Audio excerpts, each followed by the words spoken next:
Hopefully, at this stage, you're pretty comfortable finding your chord shapes and you're able to play a few tunes from the real book. So it's time to jump into learning how to solo over these complicated chord progressions. So grab your guitar, let's go.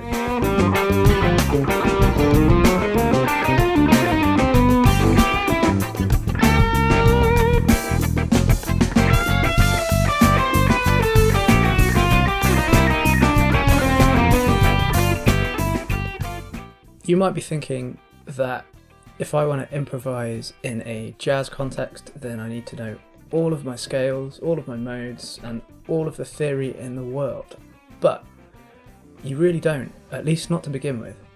As you go along, you'll acquire all of this knowledge, but to begin with, let's keep it simple. Let's start with the melody. When first trying to get to grips with soloing on a particular tune or standard, the first thing you really want to do is learn the melody. This is true whether you're just starting out or if you've been playing jazz guitar for many years now. The melody is the most important thing. It's what keeps us connected to the song itself.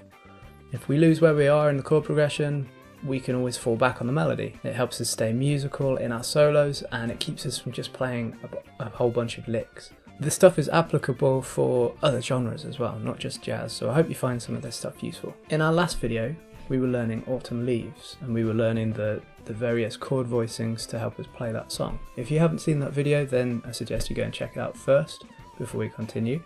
But today I'm going to show you the melody and then we'll discuss different ways of interpreting that melody to help us branch off into improvisation. So let's learn this melody. I'm going to start off in this octave here. I'm going to start on this E. We'll learn it in another octave in a second. You don't necessarily have to play this in the same places as me. It's good to be able to play this all over the fretboard in as many different places as you can find. So let's just follow this by ear to begin with. So it's important as well to sing these notes as you play them. So the first phrase we're going to go ba, ba, ba, ba. One more time. Da, da, da, da. Okay. And then we're going to go da, start on the D, da, da, da, da. Let's do those first two one more time. So we've got da, da, da, da, da, da, da, da, and then we start on a C, ba, ba, ba, ba. Okay, notice that one.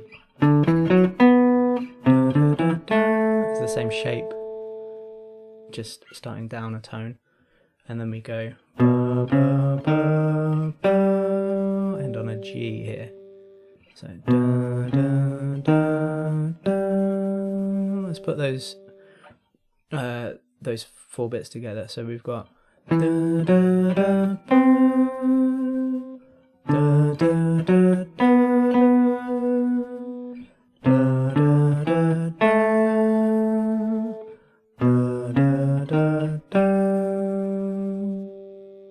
Okay, and then it repeats, it does the same thing again. Da, da, da, da, da, da, da, da, da, da, and then da, da, da, da. So just a slightly different ending on that one there. So here's the B section. I'm going to start on my E again. Da, da, da, da, da. And again. Da, da, da, da, da. Then we go. Da, da, da, da. Then I'm going to go.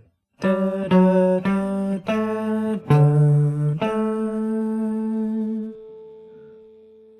And then. Da, da, da, da. Let's put that together. Da, da, da, da, da, da.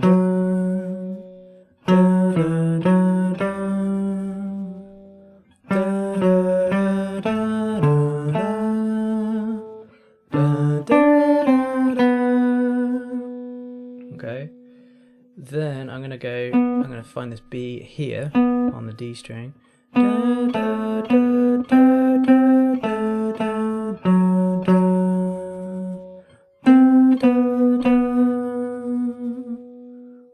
again.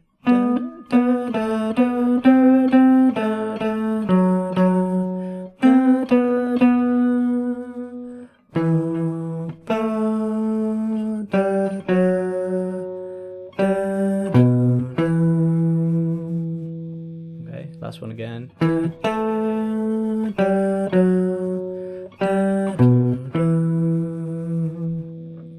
Okay, great. We've got the whole tune there.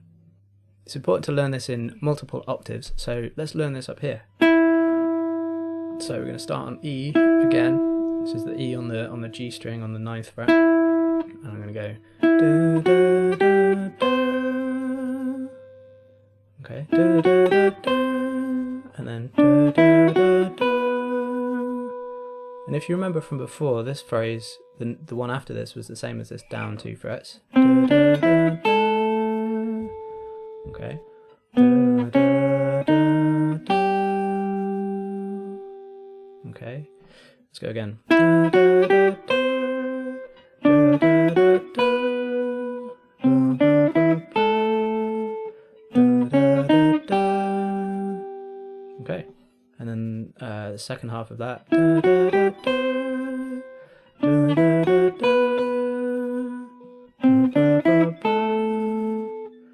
Ba, ba, ba. Ba, ba, ba, ba. Okay. Da, da, da, da. And then B section. Da, da, da, da, da.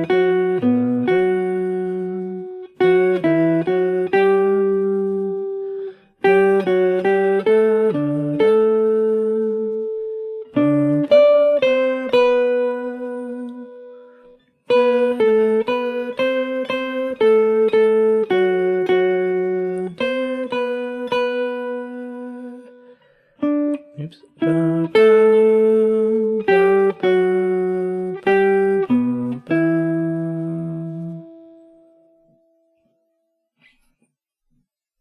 There we go.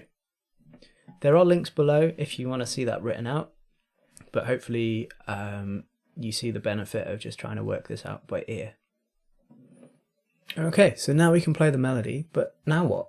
How do we take this from knowing a tune to being able to play an improvised solo?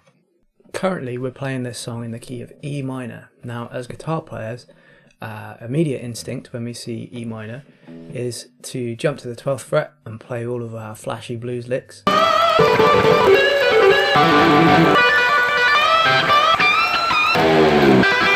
But let's slow down just a minute. Do we want to come out all guns blazing and run out of ideas within the first 8 bars, or do we want to craft something a little bit more melodic and a bit more musical and maybe be able to play a different solo every time we play the song? Bringing things back to the melody will always help us achieve this. So let's talk about different ways we can manipulate the melody and begin using it as a platform for improvisation. So the first thing we're going to talk about is rhythmic displacements. So the melody itself is pretty heavy on the beat. Okay, so it's all 1, 2, 3, 4, 1, 2, 3, 4, 1, 2, 3, 4. You see what I mean? Like all of those notes are on the beat. So let's just begin by throwing some of them onto the offbeats and using some quaver rests in here. So I'm going to set my metronome going just so you can hear where I am. This is there we go. So metronome here is on the 2 and 4. So this is where the hi-hat would be, or in a like a rock and roll context, this would be on this would be where the snare drum is. So 1, 2, 1, 2.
So here it kind of makes it a bit groovier. It swings more. It's definitely more in what we would call the jazz genre. Let's play around with different notes themselves instead. So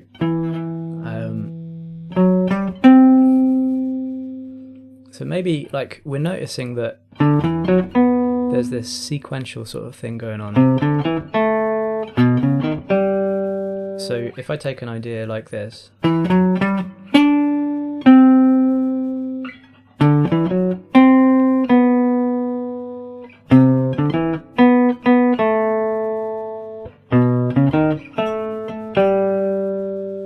see, I'm not changing much, but that gives me a new idea to play around with.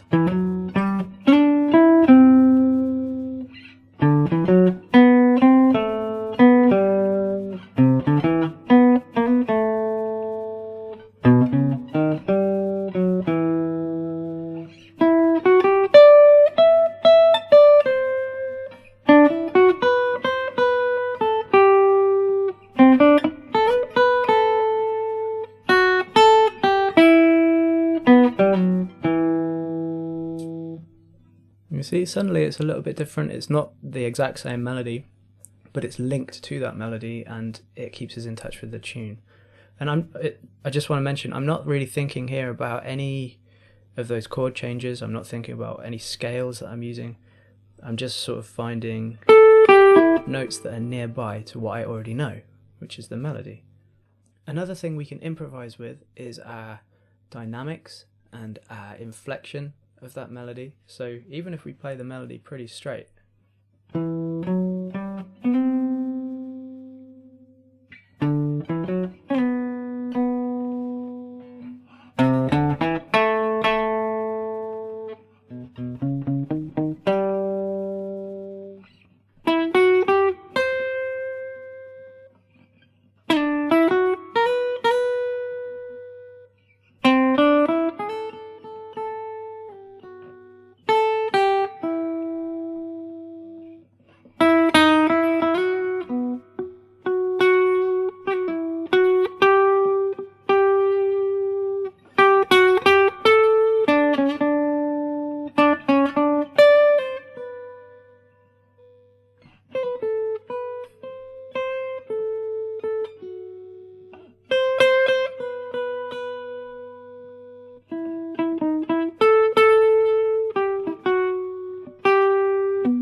do you see how kind of suddenly it sounds a bit more musical, a bit more as if we're singing it? You know, that's the whole point of all of these slides and hammer-ons and all of that kind of stuff, is to mimic the voice. It's the way that we sing things. So it kind of brings in a little bit more personality and a bit more musicality into that melody by doing that. So give that a try too.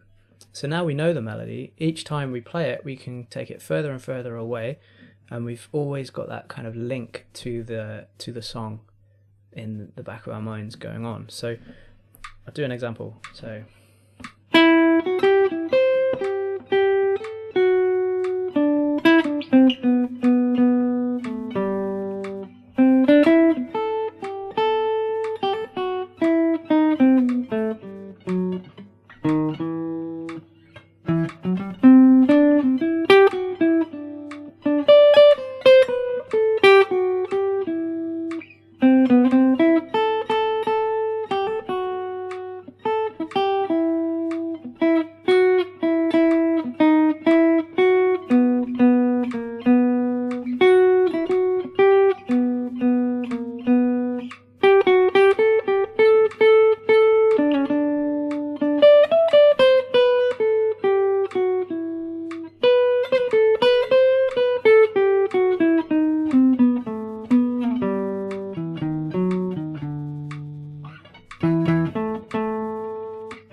So there, what I'm doing is using the melody as my foundation and just playing around with other little melodic ideas that I find along the way. So give it a go. Pick another tune out of the book, learn the melody, learn the words and learn to sing it, and then start messing around with the tune and seeing if you can twist it into something new. There's always a million different versions of all of these tunes, but if I'm learning a new standard, I'll usually go straight to Ella Fitzgerald or Frank Sinatra, because these are usually the definitive versions of these tunes.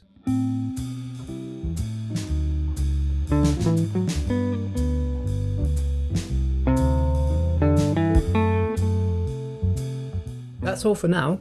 Get in touch if you're interested in guitar lessons, and hit subscribe and ring the bell if you want to hear more. Next time we'll be talking about specific chord tones and how to craft your own lines over these complex chord progressions. Thanks for watching.